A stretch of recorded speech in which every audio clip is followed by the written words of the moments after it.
I want you to imagine a 6-year-old little boy who's about to go to the first grade. And right before going to the first grade, that little boy was told that he needed glasses. His parents chose these brown rectangle glasses for him. His dad would tie a little string behind the glasses just so they won't fall. His mom would dress him up in his older brother's clothes because the family didn't have much money. And he walks in the first day of first grade with this white polo tucked in his blue short shorts, white sneakers, high white socks, brown rectangle glasses. He looks around and he realizes he's the only one in the class wearing glasses. He feels left out. He's sitting down. The teacher, Miss Dunn, is in the middle of a lesson when the lady walks in with a clipboard. She calls out that little boy's name, asks if she can borrow him for about 30 to 45 minutes. He goes, follows her into her office. She goes behind her desk in a white comfy chair. She's sitting down, going through her files, trying to find his file. That little boy's scared. That little boy's nervous. He doesn't know if something really bad happened or he's in trouble. She finally takes out his file, looks him straight in the eye and says, look, kid, I see that English is not your first language. The little boy nods. I also see that in kindergarten, you had a hard time pronouncing some words. People had a hard time understanding you. But don't worry, I'm your speech therapist. I'm going to help you speak more clear. And she started going through a list of everything that little boy can do to speak more clearly. And that little boy didn't think he had a problem up until that day. And every single day when he woke up, he told himself, I'm not a good talker. I'm not a good talker. I'm not a good talker. Any guesses on who that little boy is? That little boy was me. And on the first day of first grade, I put a label on myself that I am not a good talker. And what labels are categories that we put ourselves in, or categories that other people put us in. Labels is what we think about ourselves or what other people think about us. It's kind of like going to a store. When you go to a store, you want to buy a certain item, everything is categorized. Everything is labeled, either with a sticker, a tag, a board. You want to go find milk? You go to the dairy section. You find a bottle that says milk. You want to go find oranges? You go to the fruit section and you look for a board that says oranges. With humans, it's similar. But the only difference is you can't see the labels that everyone else is putting on each other. They're made up. And labels can either be positive or they can be negative. And the labels that I put on myself were negative. I went to speech therapy class for 7 years, on top of going to ESOL class for 5 years. That stands for English Second Language. I was picked on for the way I spoke, for having a speech impediment for 15 years of my life. Every 2 minutes, I had to repeat myself because people couldn't understand me. In the first 10 seconds of every presentation, people laughed at me. I became so insecure, I avoided presentations. I avoided speaking in front of groups of people like my friends and my family members. I avoided speaking on the phone because I thought I talked funny. What does this have to do with you? Because you may not have a speech impediment or have gone to speech therapy, and a lot of you are phenomenal communicators and phenomenal leaders. I strongly believe that every single one of us have been carrying negative labels at such a young age. Now, I want you to imagine what that negative label in your life is. Negative labels can be detrimental to our success, our financial success, our career success, our business success, success in our relationships, and our health. And my negative labels affected every area of my life years into my adulthood. I didn't start a business early on as I should have. I didn't branch outside of my circle. I wasn't the top sales leader in my company. I had a lot of failed business ventures. I want you to imagine how your negative labels affected your life. Maybe you put a negative label on yourself that you're not a good talker, and because of that, you don't perform in sales like you want to. Maybe you have the negative label that you're risk adverse because that's how your family believes. And so you don't go branch out and pursue your dreams. Maybe you've been bullied for being too big or being too small, and you have a hard time gaining or losing weight. I'm a strong believer that we are in control of our thoughts and we are in control of our actions. And because I was in control, now I'm blessed. I'm blessed to get paid to what I love to do. I travel the country, and organizations and schools around the country pay me to speak to their students or their members. I've even virtually spoken to people in 5 different countries during the pandemic. I have a book out that's one of the top 10 mental health books on Amazon. I have a podcast, which is listed in over 30 countries. I've interviewed over 85 people around the world on how they overcame struggles and became successful. Every single day, I am blessed to wake up and get paid to what I love to do. Do you have a dream goal? If so, what is it? And what has stopped you from pursuing that dream goal? I buried my dream goal of being an entrepreneur since I was 11 years old. And for 10 years, I didn't pursue anything. I was too afraid because of my negative labels. I was afraid of failure. I was afraid of what other people would think of me. But now, if I can be a paid speaker, even right now, I still get insecure. I still mumble with some words. You may not understand me from time to time. I have a lot of improper use of grammar. Sorry, grammarians. But if I can do that and still get paid, then I believe you can pursue and achieve your dream goal, regardless of the struggles that you have gone through, regardless of your negative labels. And this is what this presentation is going to be about. My goal for you is to commit yourself to pursuing the dream goal of yours. I'm going to go over the 3 lessons to achieve your dream goal. And this is the same lessons I've used in my life. This is the same lessons that every successful people have used in their own life. And if you use this knowledge, if you do all the challenges I have for you throughout the presentation, you too can achieve your dream goal. And you too can be a dream maker. And when I think of you, and when I look at you, I see and I believe that you are a dream maker. A dream maker is someone who envisions a better life, who pursues and does the necessary actions towards that dream and turns that dream into reality. I don't care what you have been through. I don't care about your negative labels. I don't care how many times you have had failed business ventures or failed relationships. I don't care about the struggles that you have gone through in life. I don't even care if you have been in jail. I still see you as a dream maker. But it's not enough for me to see you as a dream maker. You have to believe it. You have to see it within yourself. How you feel and think about yourself is either going to propel you forward or it's going to hold you back. And what I want you to do right now is I want you to pause this video and I want you to write down what is one dream goal of yours. It could be career related. It can be financial related. It can be relationship related. It can be health related, whatever you want to be. Just one big dream goal of yours and write it down. I want you to be honest with me. Can you be honest with me? When you first saw me, what was your first impression of me? It could be negative. My feelings won't be hurt. Some of you probably thought positive things. Some of you probably thought negative things. And whether you realize it or not, we're all labeling each other. I'm guilty of it. But my question to you is, are you letting the labels that other people are giving you, are you letting that define you? Because as soon as you put yourself in this box, you're hindering your chances of success. I want you to meet baby Shelomo.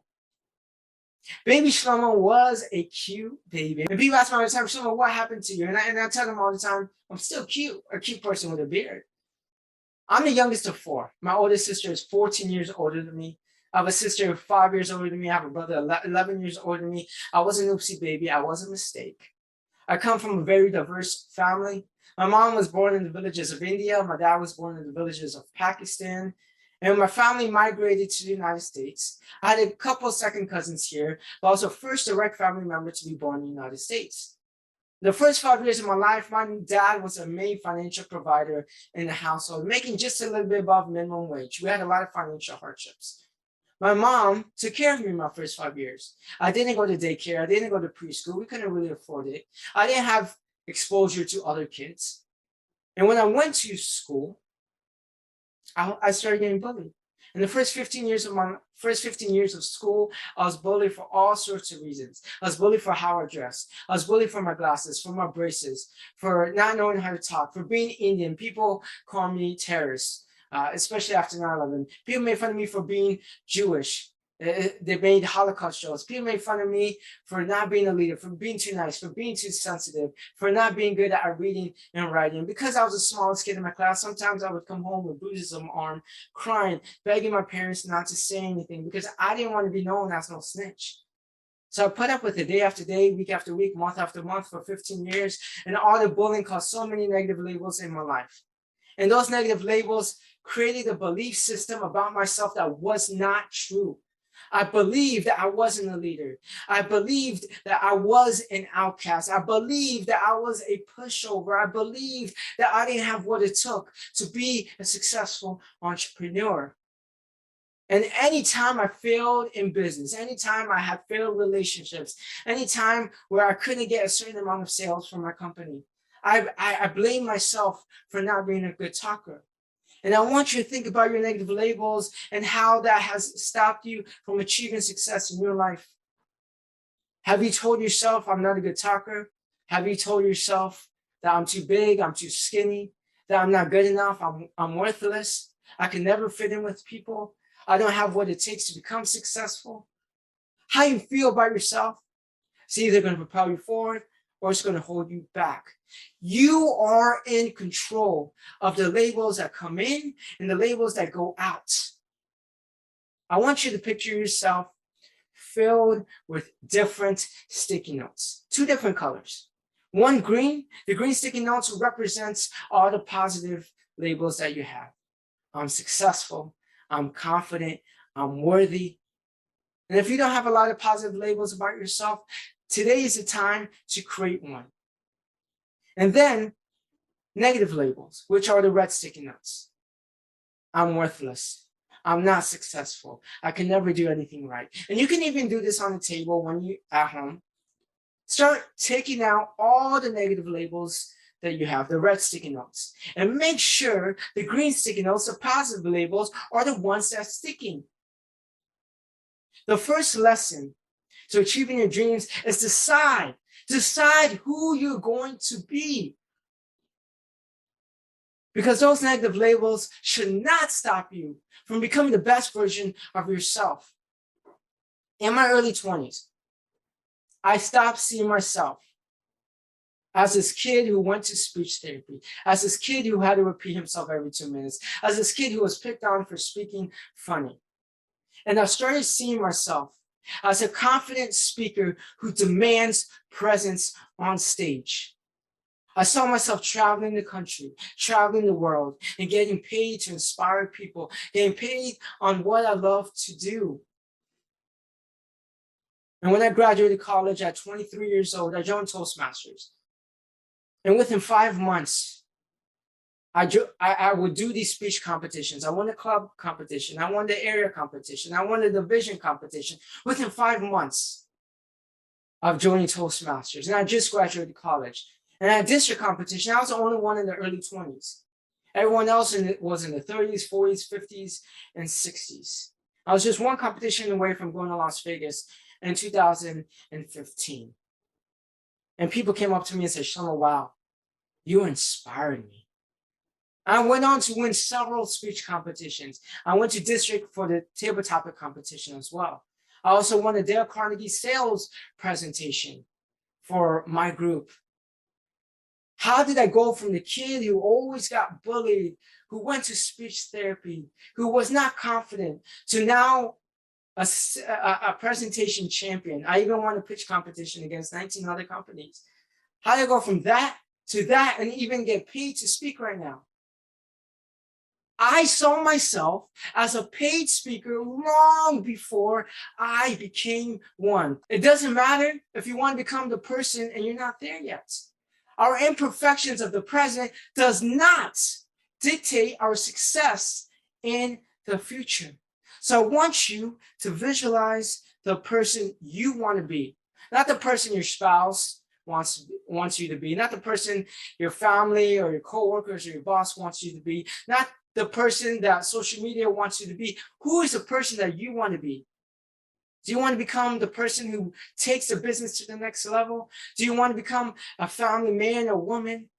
Do you want to travel the world? Do you want to run a marathon? Do you want to be in a bodybuilding competition? Who is the person you want to be? Don't just visualize and feel the person you want to be. Also visualize the habits that it takes to become that person. If you want to become a sales champion at your company, start making more sales calls. If you want to take your business to the next level, get mentors to help you. If you want to run a marathon, wake up at 5 o'clock in the morning and start going running. What is it going to take for you to become that person? You must believe that you are a dream makers, because dream makers decide who they're going to be. Dream makers decide their positive labels. They choose their positive labels. In order to become a dream maker, in order to achieve that dream of yours, you must do the things that other people are not doing. I want you to think about your strangest job you've ever had in your life, or the hardest job you've ever had in your life. Mine was being a door-to-door salesperson in my last year in college. Have you ever had a door-to-door salesperson knock on your door? Have you ever pretended like you weren't home so that a door-to-door salesperson can go away? And that was me. I did a part-time my last year in college.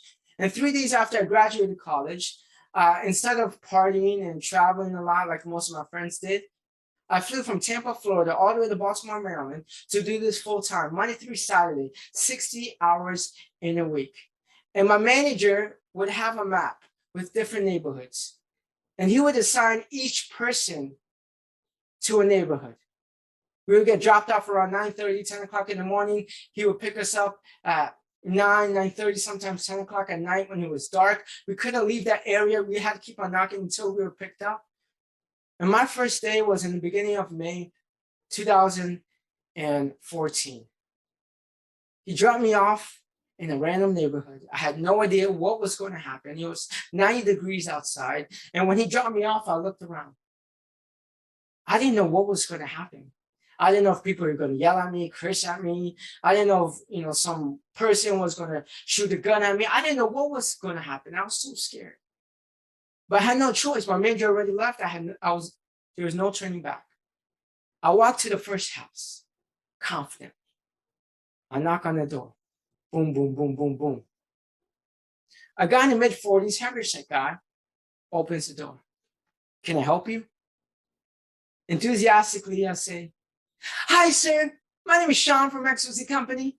By the way, I went by Sean, not Shelomo, because Shelomo is apparently a complicated name for people to pronounce. "My name is Sean from XYZ Company. I'm just in the area doing some upgrades on the alarm system. I was just wondering, can I ask you some questions?" "Why are you talking like that?" "Well, sir, I'm just super excited about our company. It can really protect you and your family." "You know what's going to protect my family? The gun I have in my basement. Now, if you don't go away, I'm going to use it on you." Boom. Slams the door in my face. I had a big sigh of relief. That rejection wasn't so bad. So I go on to the second door. Boom, boom, boom, boom, boom. Then I go on to the third door. Boom, boom, boom, boom, boom. Then I go on to the fourth door. Boom, boom, boom, boom, boom. Door after door, hour after hour, people are not answering, people are rejecting me, people are being mean to me, people are threatening me. One person called the cops on me. 6 hours went by, no success. I'm sweating, it's 90 degrees outside. I'm hungry, I only had a sandwich all day. My legs are killing me because it's Baltimore, Maryland, so my neighborhood's on a hill. What do you think that did to my confidence? Being rejected for over 6 hours. Have you ever been rejected before? Have you ever gone through failure? During those times, did you feel like giving up? I know I felt like giving up at that time. I started thinking about all the labels in my head of not being a good talker since 6 years old. I started thinking about the voices of my loved ones in my head saying, Shlomo, you shouldn't be doing sales. Sales are only good for people who are good at talking. And I found a nice house with some nice grass, and I sit down. And I started to cry. For 10 minutes straight, I'm crying. Until I stopped. And I asked myself, Shlomo, why are you doing door-to-door sales? And I knew I wanted to be a motivational speaker. And how am I going to motivate other people if I can't even motivate myself? And at that moment, I had two options to make. Option number one is I can give up. Or option number two is I can wipe away my tears and I can keep on going. Which option do you think I chose? Option number one or option number two? I chose option number two. I wiped away my tears and I kept on going. Boom, boom, boom, boom, boom. Boom, boom, boom, boom, boom. Boom, boom, boom, boom, boom. Door after door, hour after hour, same result. Rejection after rejection. It's 8:15 p.m. It's dark. My manager is about to pick me up. I knock on the door. Boom, boom, boom, boom, boom. This time, a guy in the mid-60s opens the door. I went through my sales spiel. He let me inside of his house. I took out a binder with all the sales questions that I was supposed to ask him. Has he had any concerns in his neighborhood? What is his goals when it comes to his safety? I asked him all the essential sales questions. I had a great conversation with him for 45 minutes straight. I saw my clock. It was 9 p.m. My manager was about to pick me up. And I just went for it. I took out the contract. I laid down on the table and I told him to sign. He looked at me and he told me I was going to go far in life because I had guts. He signed a contract for a brand new alarm system to go in that following Monday. And on my very last store, I made a sale. Right before my manager was going to pick me up, after almost 12 hours of rejection and being yelled at, I made a sale. And back then, the sale was about $500. And I was super excited. And this was right out of college. $500 was a lot of money. I learned a very important lesson that day. I learned that rejection and failure is not a bad thing. And the only reason we view rejection and failure as a bad thing is because of a negative viewpoint of failure and rejection. We are too concerned about what other people are thinking about us when we're going through failure and when we're going through rejection. And during those few months, I did door-to-door sales. I was yelled at. I was cursed out at. I was threatened for 10 to 12 hours a day. I was told no. I was rained out on. My entire outfit is drenched, and I still kept on knocking. As people called the cops on me, sometimes 4 cop cars in a row. There was an email going around. There's a sketchy guy knocking on people's door and don't answer it. And people ask me all the time, Shlomo, why did you do door-to-door sales? Well, my response is, if you want to become successful in life, it is necessary for you to step outside your comfort zone. And that's the second lesson to achieve your dreams, is step outside your comfort zone. And when you become comfortable with the idea of being uncomfortable, then you're going to become successful. And when you are on the verge of giving up, just like how I was, you're going to have two options. Option number one is you can give up. But if you decide to give up, then you're never going to know what's going to be on the other side. But if you decide to keep on going, I have good news and bad news. The bad news is you're still going to go through failure. But with each failure, you're going to have a learning lesson. And with every learning lesson, you're going to be that much smarter for you to achieve your goals. And I don't know if you've ever heard of the Yerkes-Dodson law. And the Yerkes-Dodson law states that we need a certain amount of stress and anxiety to grow. And this law was created in 1908 by 2 psychologists. It's a little bell curve. If you go through too much stress and anxiety, you're going to feel overwhelmed. It's not going to be productive.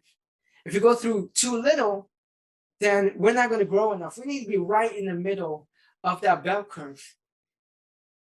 And anytime I'm scared, whether it's right before knocking on my first door, right before publishing my first book, right before doing my very first podcast interview, right before traveling to a new city, right before going to a networking event, right before asking my girlfriend out on a date, right before quitting my full-time job to go full-time with speaking, I go ahead and do it anyways because I don't consider it as fear. I consider it as excitement.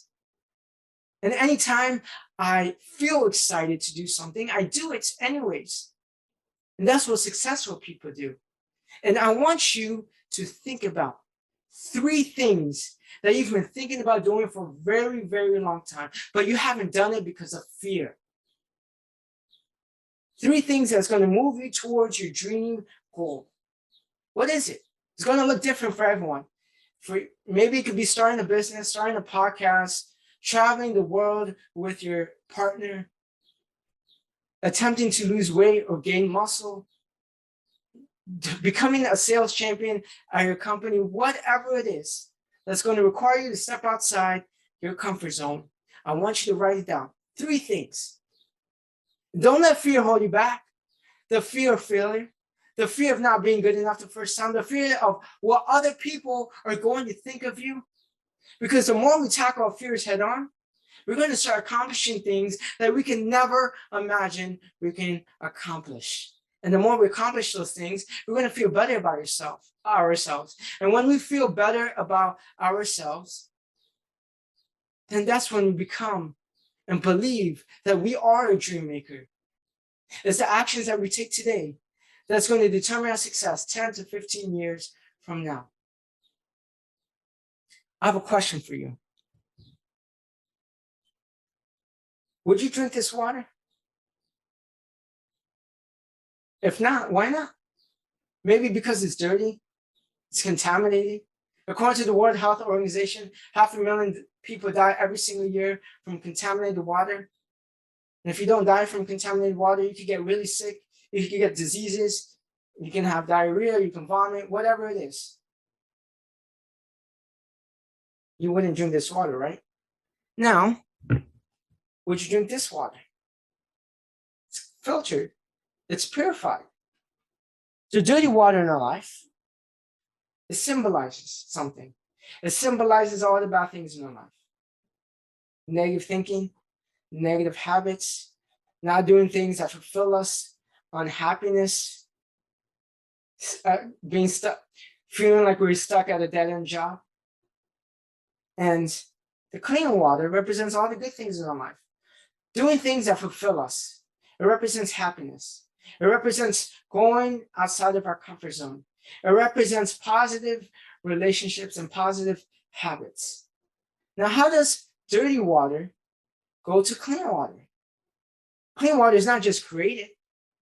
Clean water just doesn't happen. It is created. It has to go through some type of filtration process. And with our life, if we want to go from A to B, going to B doesn't just happen. We have to make it happen. We have to find our own filters. And the filter, whether it's a water filter, an air conditioning filter, a coffee filter, it's a barrier where it captures all the solid particles and dust. And the negative filters, the filters in our life is going to be the barrier between the negative and the positive in our life. And your filters, which is the 3rd lesson to achieving your dreams, is find your filter. Your filters can include positive relationships that lift you up and not tear you down. Your filters could be following people on social media that inspire you. Your filters could be having tiny habits every single day that's going to be move you closer to your dreams. Your filters could be reading books to increase your knowledge, finding mentors to guide you and help you achieve that dream goal of yours.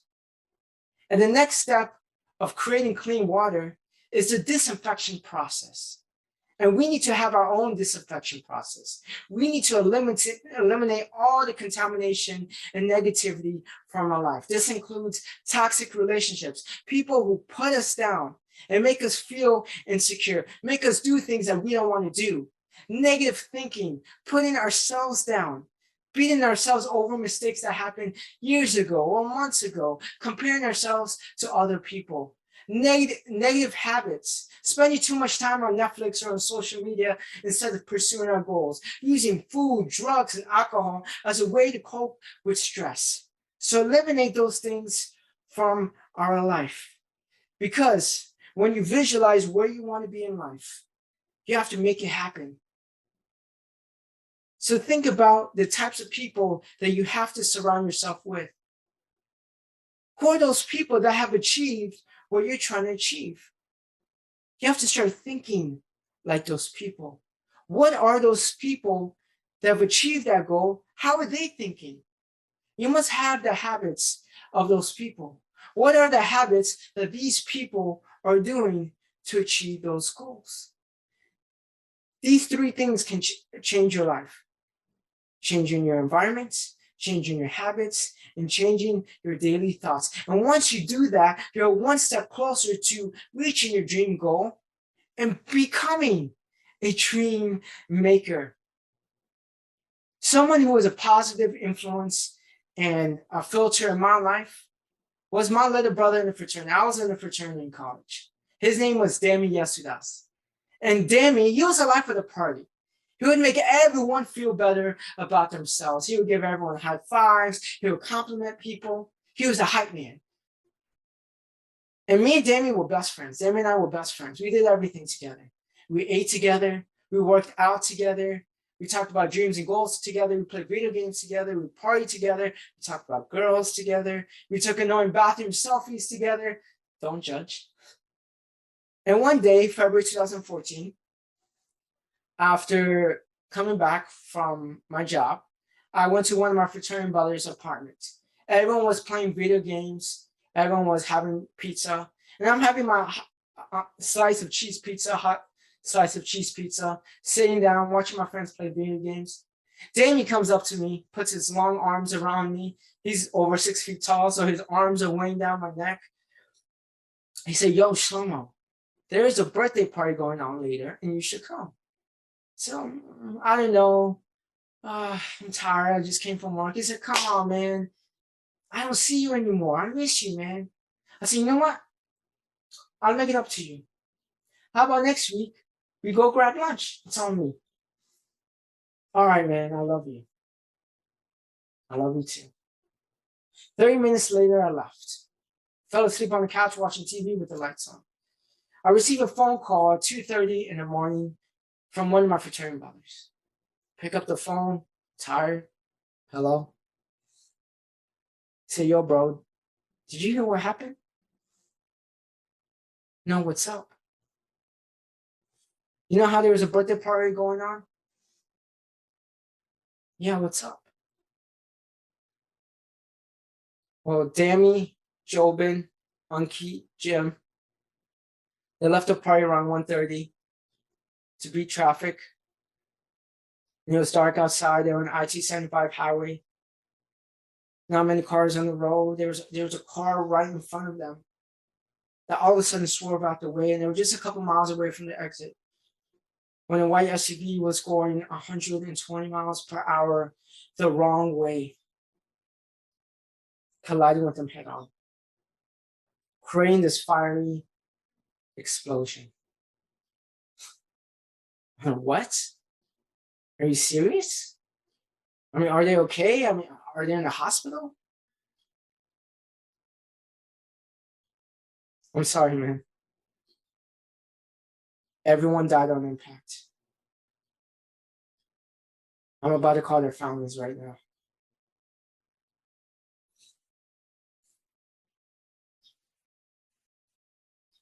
My heart dropped.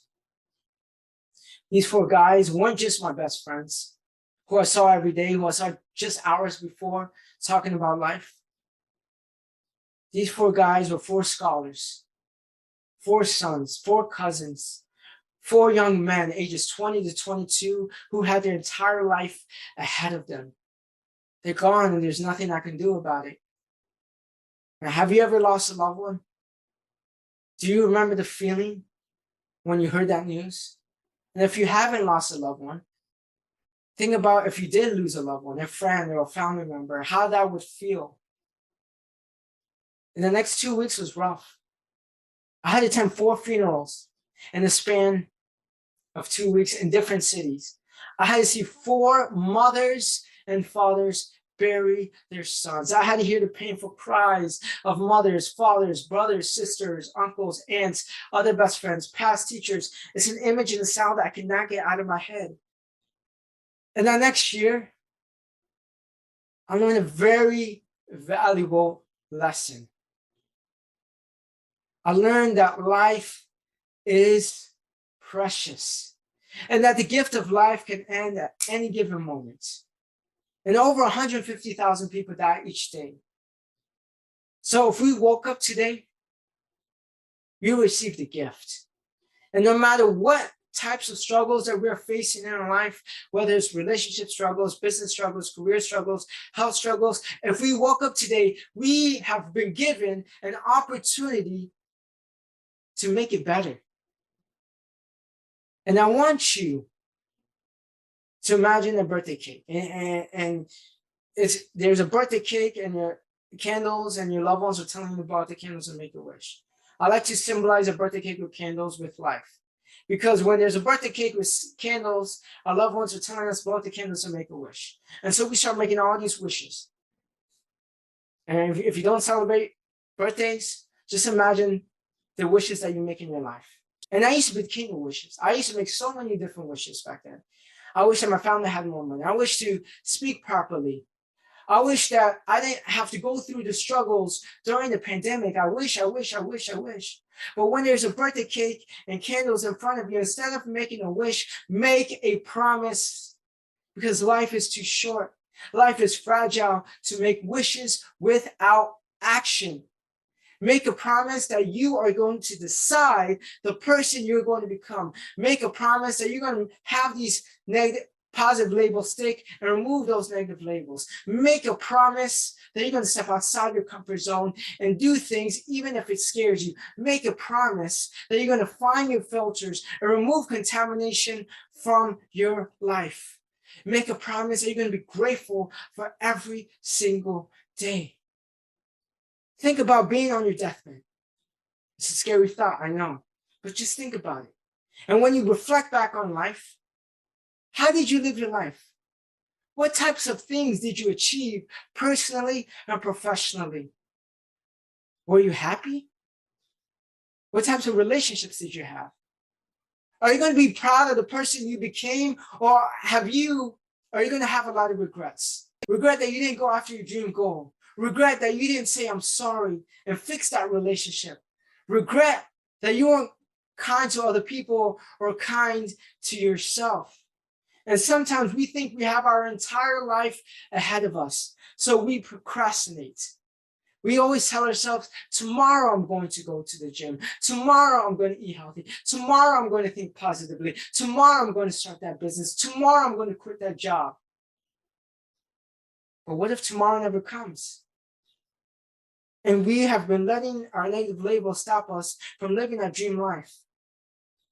So my fellow Toastmasters and prestigious guests, I'm challenging you. I'm challenging you to live a life with no limits, a life with no regrets, a life that your present and your future self is going to be proud of. And I know many of you are going through struggles right now and have gone through struggles in your past. But just know there is no struggle out there that's impossible to overcome. I want you to believe. I want you to believe that you can achieve that goal. I want you to believe that you can break barriers in your family and break generational curses. I want you to believe that you can be healthier, that you can have great relationships. I want you to believe that you can be happy. And here's my last challenge to you, because I know you're a dream maker. And with DreamMaker, this is the DreamMaker challenge.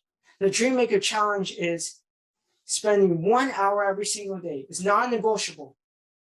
Wake up earlier, sleep later, go during break, whatever it is. Spend 1 hour a day doing something that's going to help you bring you closer to your dream goal.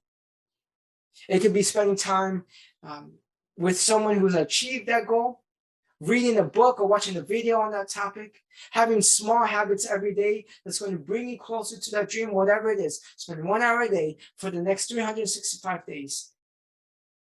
Non-negotiable. And by the end of the year, you're not going to be at the same spot. And every single day when you wake up, and feel like waking up, when you feel beat up and defeated, every single day, look yourself in the mirror and confidently say, I am a dream maker. I am a dream maker. I am a dream maker.